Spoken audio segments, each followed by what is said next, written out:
चलिए, आधुनिक भारत से संबंधित जो आप लोगों को भारत की महान विभूतियों के बारे में आपको जानकारी दी जा रही थी, उसी क्रम में पार्ट 1, पार्ट 2 और ये पार्ट 3 आपको दिया जा रहा है। इसी क्रम में देखिएगा, जो भारत की महान विभूति के अंतर्गत बाल गंगाधर तिलक, तो बाल गंगाधर तिलक का जन्म 1856 में हुआ था और इनकी मृत्यु 1920 में हुई थी। बाल गंगाधर तिलक जी का जन्म महाराष्ट्र के रत्नागिरी में हुआ था, यानी कि दोनों शहर कहाँ, ये महाराष्ट्र में है।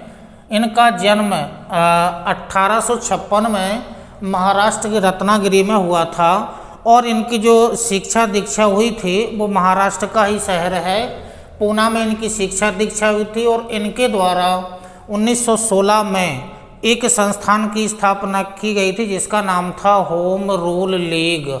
ये होम रूल लीग की स्थापना इनके द्वारा 1916 में ये की गई थी। 1916 में इस संस्था की स्थापना 1916 में हुई थी।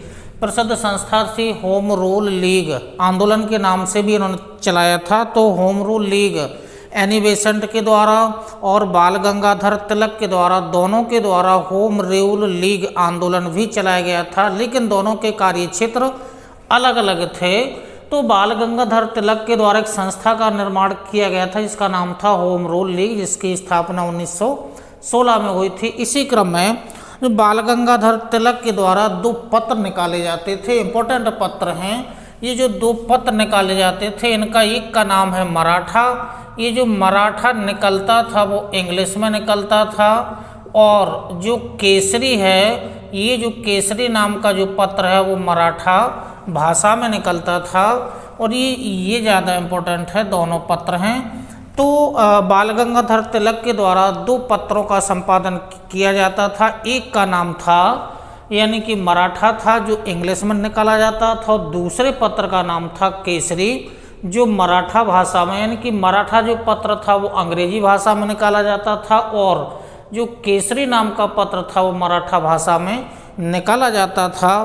तो जो मराठा भाषा में जो केसरी पत्र निकाला गया था, इसी मराठा भाषा में निकाले गए केसरी पत्र के कारण ही इन्होंने ब्रिटिश गवर्नमेंट ने राजद्रोह का मामला चला करके इनको सजा दी थी।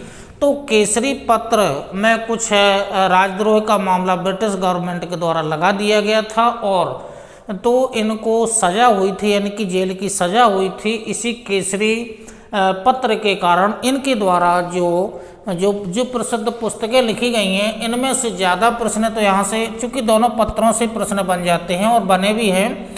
इनके द्वारा 3 पुस्तकें लिखी गई और तीनों पुस्तकों से हर एग्जाम में, चाहे वनडे का हो, सिविल का हो, प्रश्न बने हुए हैं। तो 3 पुस्तकें देखिएगा। गीता रहस्य सबसे इम्पोर्टेंट यही है, गीता रहस्य। तो गीता रहस्य जो पुस्तक लिखी गई है वो बाल गंगाधर तिलक के द्वारा लिखी गई पुस्तक है। और जो दूसरी पुस्तक है द आर्यन नाम की एक पुस्तक ये भी है। और जो तीसरी पुस्तक है the architect home of Vedas. तो बाल गंगाधर तिलक जी के द्वारा 3 पुस्तकें लिखी गई। गीता रहस्य लिखी गई, द आर्यन नाम की पुस्तक लिखी गई, और जो तीसरी पुस्तक है the architect home of Vedas. तो ये 3 पुस्तकों का जो लेखन का कार्य किया गया वो बाल गंगाधर तिलक जी के द्वारा किया गया। और बाल गंगाधर तिलक को 3 प्रमुख उपाधियाँ दी गई। तो जो प्रमुख उपाधि है, इनको लोकमान्य के नाम से तो इन्हें जाना ही जाता है। तो लोकमान्य तिलक जो इनकी उपाधि है वो प्रसिद्ध उपाधि है, लोकमान्य तिलक, यानी कि लोकमान्य इनकी प्रसिद्ध उपाधि है। इसके अलावा जो इनको अगली उपाधियाँ दी गई, यानी कि हिंदू राष्ट्र के पिता और बेताज बादशाह, हिंदू राष्ट्र के पिता और बेताज बादशाह, ये 2 उपाधियाँ भी इनको दी गई। इसके अलावा बाल गंगाधर तिलक जी के द्वारा जो प्रसिद्ध नारा दिया गया था वो नारा ये था, यानी कि स्वराज्य हमारा जन्मसिद्ध अधिकार है, और आगे ये पूरा नारा है। तो ये स्वराज्य हमारा जन्मसिद्ध अधिकार है और हम इसे लेकर के रहेंगे। इसके आगे और भी है। तो ये जो स्वराज्य हमारा जन्मसिद्ध अधिकार है, ये जो नारा दिया गया था वो बाल गंगाधर तिलक जी के द्वारा दिया गया प्रसिद्ध नारा था। इसके अलावा जो बाल गंगाधर तिलक जी थे, इनको भारतीय अशांति का जन्मदाता कहा है।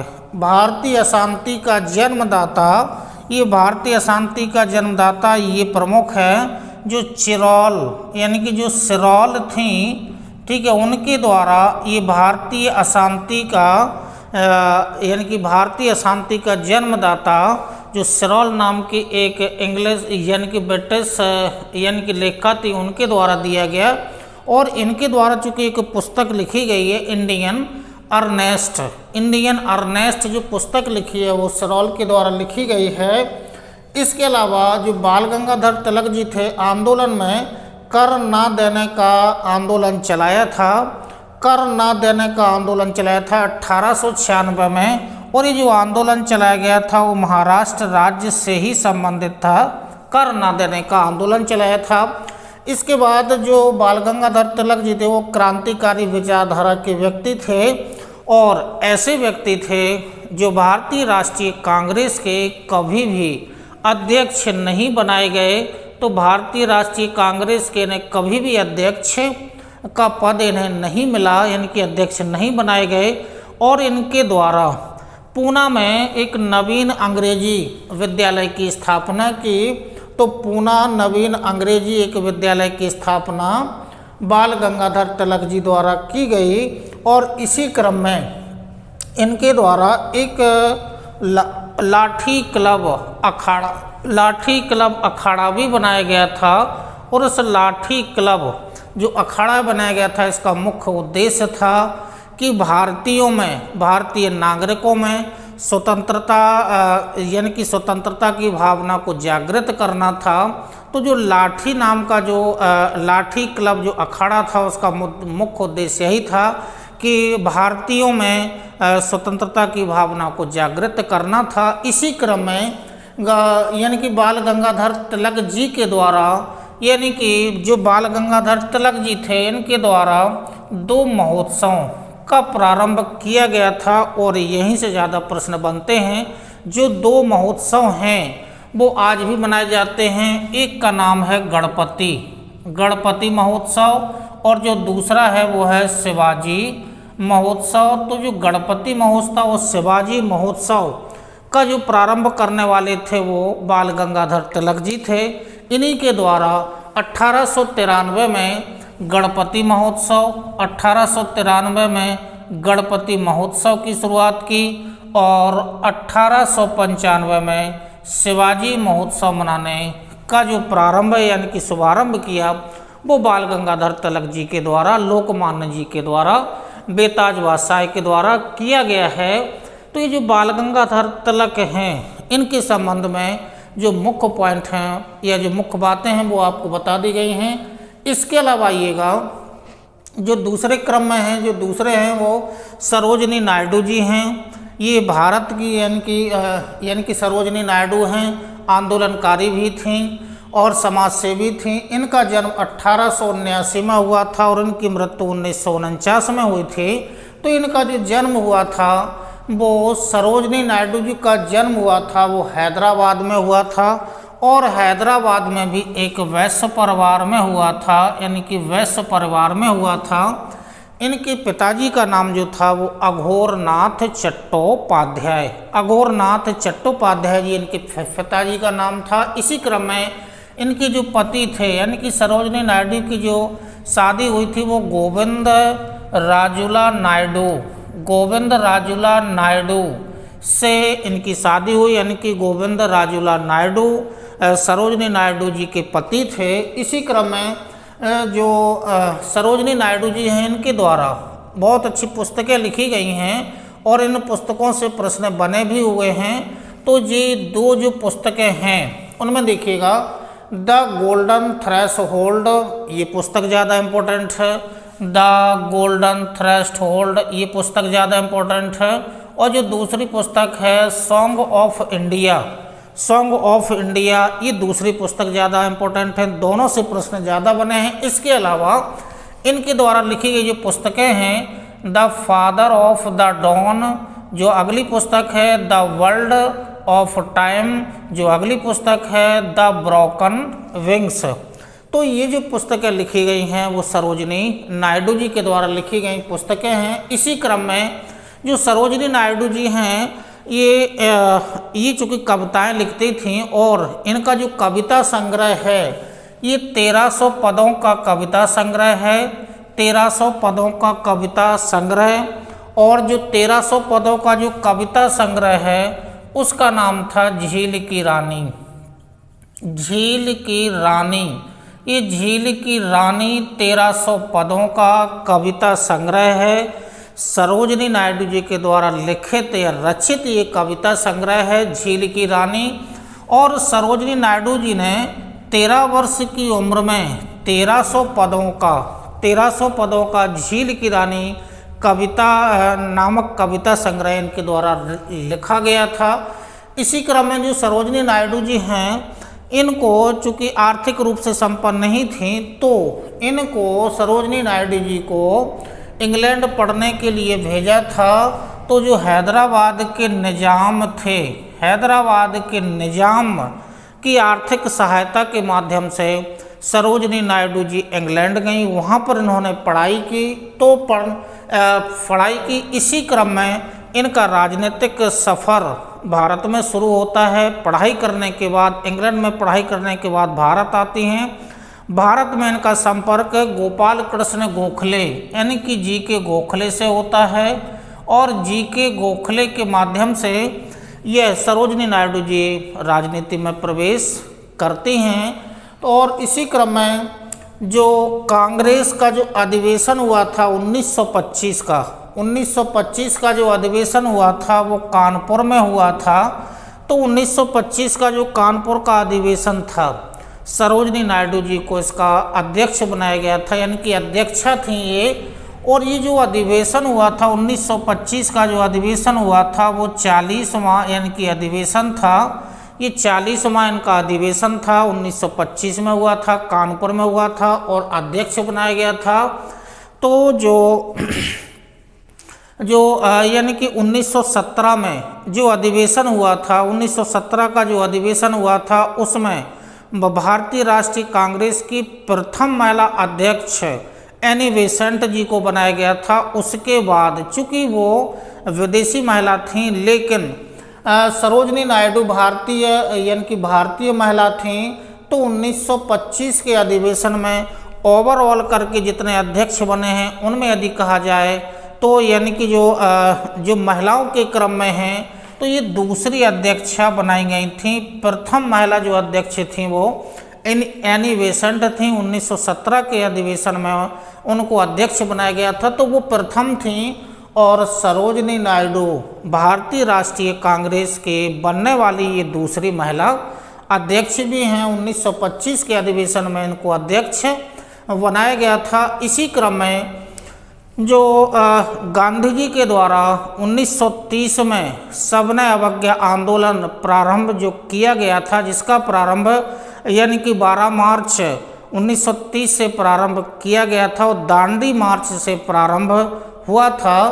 तो दांडी मार्च से जो सविनय अवज्ञा आंदोलन जो प्रारंभ जो किया गया था गांधी जी के द्वारा, जो अहमदाबाद के साबरमती आश्रम से प्रारंभ हो करके 385 किलोमीटर की यात्रा तय करके गुजरात का जो नौसारी नाम का जो ज़िला है, यहाँ पर समुद्र तट के समीप में एक गांव था दांडी तक की जो यात्रा की थी गांधी जी ने। और वहाँ जा कर के यानी कि वहाँ जा कर के 6 अप्रैल 1930 को जो नमक कानून तोड़ा गया था, उसके बाद पूरे भारत में सविनय अवज्ञा आंदोलन चल रहा था।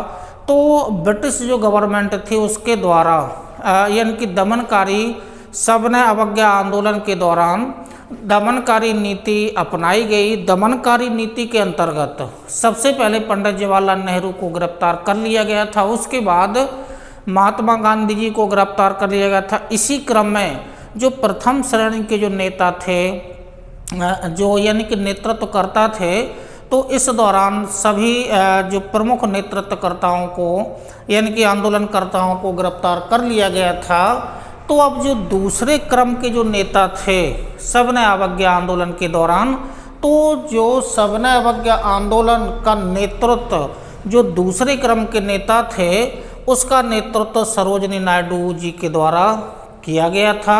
तो सविनय अवज्ञा आंदोलन में जो प्रमुख श्रेणी यानी कि प्रथम श्रेणी के जो नेता थे उनको गिरफ्तार कर लिया गया था। तब दूसरी श्रेणी के नेता यानी कि सरोजिनी नायडू के द्वारा इस आंदोलन का नेतृत्व किया गया था। उसके बाद गांधी जी के जो पुत्र थे मणिलाल और अली इमाम के द्वारा बाद में इसका नेतृत्व किया गया। और इसी क्रम में जो धरासना कांड होता है यानी कि जो नमक फैक्ट्री थे बम्बई के बगल में, उसमें प्रवेश करने का प्रयास किया जाता है। इसी को एक नाम दिया जाता है धरासना कांड। तो जो सरोजिनी नायडू थी इनके द्वारा सविनय अवज्ञा आंदोलन का नेतृत्व भी किया गया था। और इसी क्रम में सरोजिनी नायडू जी स्वतंत्र भारत यानी कि 1947 के बाद जो भारत में केंद्र सरकार और राज्य सरकार जो बनी उसमें भारत की प्रथम महिला राज्यपाल बनाई गई थी। और भारत की प्रथम महिला ये राज्यपाल हैं, ये राज्यपाल बनाई गई थी। और राज्यपाल जो बनाई गई थी वो उत्तर प्रदेश की भी बनाई गई थी। तो भारत की प्रथम महिला राज्यपाल सरोजिनी नायडू जी या उत्तर प्रदेश की प्रथम महिला राज्यपाल सरोजिनी नायडू जी हैं। तो ये सरोजिनी नायडू जी के बारे में आपको कुछ पॉइंट आपको दिए गए हैं। इसी क्रम में डॉक्टर सर्वपल्ली राधाकृष्णन, ये जो व्यक्तित्व है सर्वपल्ली राधाकृष्णन, जिनका जन्म यानी कि जो 5 सितंबर, ये 5 सितंबर डेट ज़्यादा इम्पोर्टेंट है, 5 सितंबर 1888 को हुआ था। और 5 सितंबर को प्रतिवर्ष भारत में शिक्षक दिवस के रूप में मनाया जाता है। तो ये शिक्षक दिवस के रूप में मनाया जाता है 5 सितंबर को। डॉक्टर सर्वपल्ली राधाकृष्णन जी का जन्म 5 सितंबर। तो डॉक्टर सर्वपल्ली राधाकृष्णन जी हैं, इनके द्वारा बहुत सारी पुस्तकें लिखी गई हैं। इन पुस्तकों में देखिएगा the ethics of Vedas,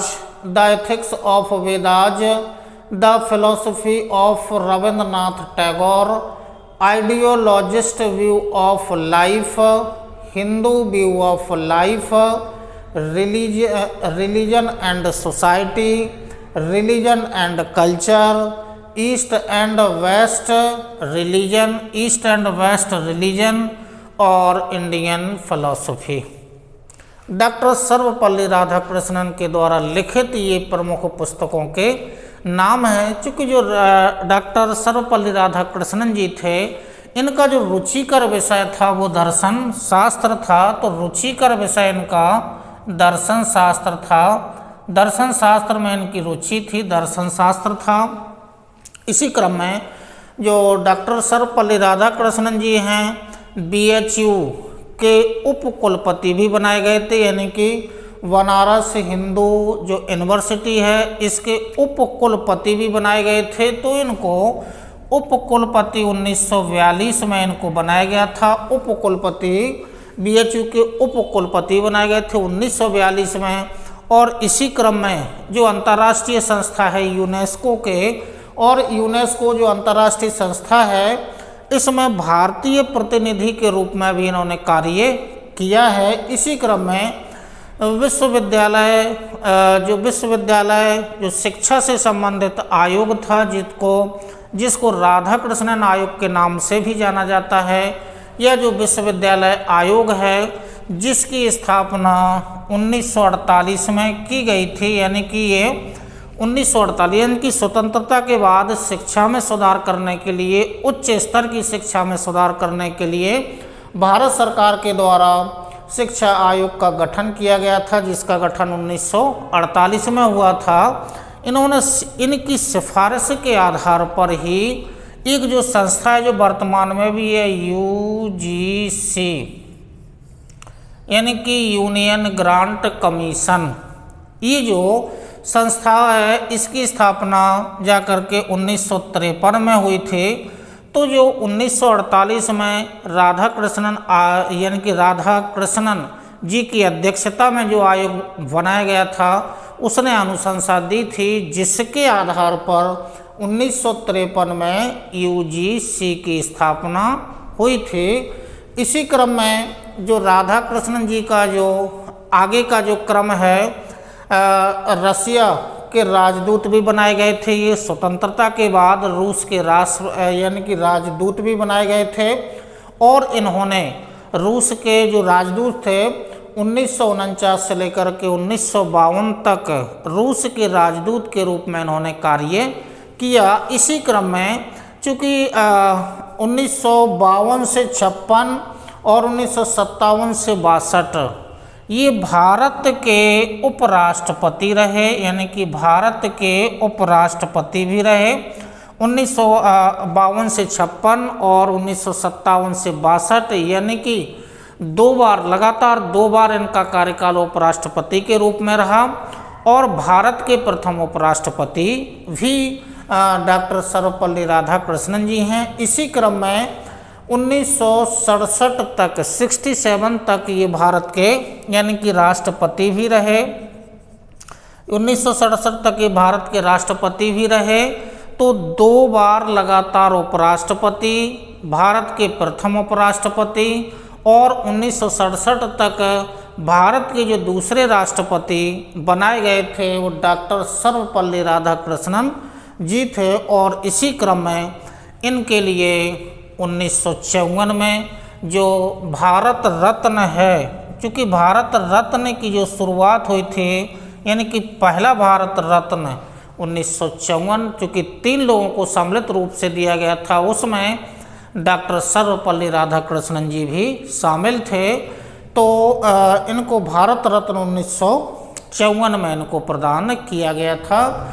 doctor Sarvepalli Radhakrishnan जी के बारे में ये आपको जानकारी दे दी। इसी क्रम में आइएगा तो अगले जो भारत की जो महान विभूति है उस महान विभूति के क्रम में ज्योतिबा फूले, ये इनका चूँकि शॉर्ट में नाम है, इनका जो पूरा नाम है ज्योतिराव गोविंदराव फूले।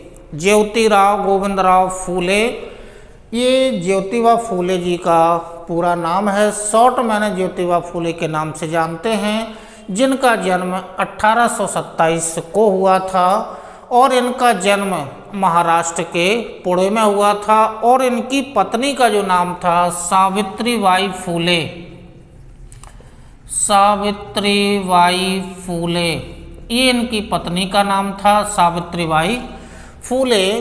तो ज्योतिबा फूले के द्वारा जो सामाजिक कार्य किए गए वो मुख्य रूप से जो निम्न जाति के कल्याण के लिए मुख्य रूप से कार्य किए गए, दलित वर्ग के लिए मुख्य रूप से कार्य किए गए।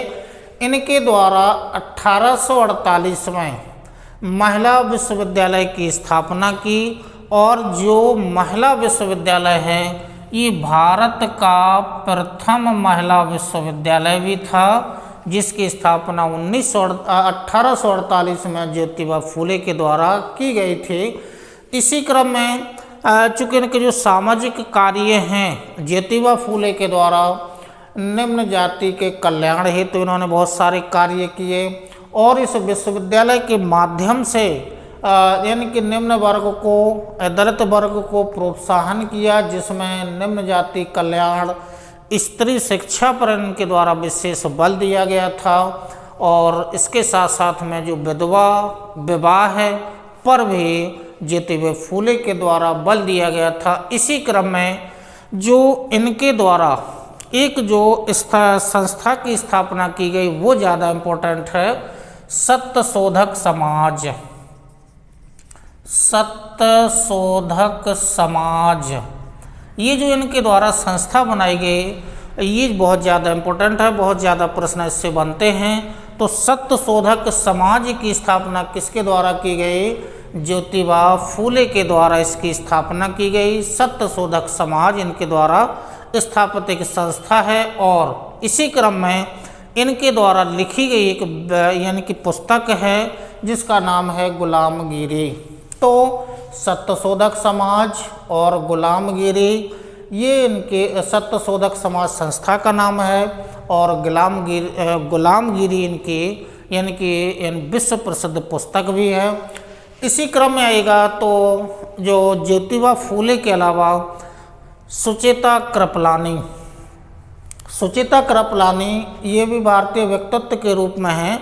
देखिएगा, सुचेता कृपलानी का जन्म 1908 में हुआ था और इनका जन्म, सुचेता कृपलानी जी का जन्म 1908 में हरियाणा में हुआ था और हरियाणा के अंबाला नाम का जो ज़िला है अंबाला में हुआ था, यानी कि इनका जन्म अंबाला में हुआ था, यानी कि हरियाणा की निवासी थी। इनका जन्म हरियाणा में हुआ था। इनके पिता का नाम था एसएन मजूमदार, इनके पिताजी थे और इनका विवाह 1936 में, इनका विवाह यानी कि सुचेता कृपलानी का विवाह 1936 में जेबी कृपलानी के साथ हुआ था, यानी कि जेबी कृपलानी इनके पति का नाम था। और जो सुचेता कृपलानी जी थीं वो यानी कि भारत छोड़ो आंदोलन में भाग लिया इनके द्वारा। भारत छोड़ो आंदोलन जो 1942 में चलाया गया था, इसमें भाग लिया। इसके साथ साथ में जो नोआखली जो दंगे चल रहे थे पश्चिम बंगाल वाले क्षेत्र में, इसमें नोआखली दंगों में जब गांधी जी गए थे तो इनके साथ में सुचेता कृपलानी जी भी साथ में थी। तो ये सुचेता कृपलानी है। और सुचेता कृपलानी जैसे सरोजनी नायडू भारत की प्रथम राज्यपाल थी, किसी राज्य की राज्यपाल, इसी तरह से जो सरोजनी नायडू थीं ये यानी कि सीएम बनाई गई थी, यानी कि देश की प्रथम सीएम हैं, यानी कि प्रथम सीएम देश की भी हैं और तो देश की भी प्रथम सीएम हैं और उत्तर प्रदेश की प्रथम क्या हैं ये सीएम, यानी कि मुख्यमंत्री, महिला मुख्यमंत्री। तो भारत में प्रथम महिला मुख्यमंत्री सुचेता कृपलानी किस राज्य की? उत्तर प्रदेश राज्य की। उत्तर प्रदेश राज्य की प्रथम महिला मुख्यमंत्री सुचेता कृपलानी जी थीं। तो ये सुचेता कृपलानी का व्यक्तित्व है। इसी क्रम में यदि आवश्यकता हुई तो आगे भी इसी तरह से वीडियो आपको दिए जाते रहेंगे। तो ये भारत, जो आधुनिक भारत का इतिहास है उसके व्यक्तित्व से संबंधित जो प्रमुख व्यक्तित्व थे, ये प्रमुख व्यक्तित्व के बारे में आपको वीडियो दे दिए गए हैं। इसी क्रम में अन्य वीडियो भी आपको दिए जाते रहेंगे। तो आप लोगों को करना क्या है, सब्सक्राइब करना है, शेयर करना है और वीडियो को देखना है। तब तक नमस्कार, धन्यवाद, जय हिंद।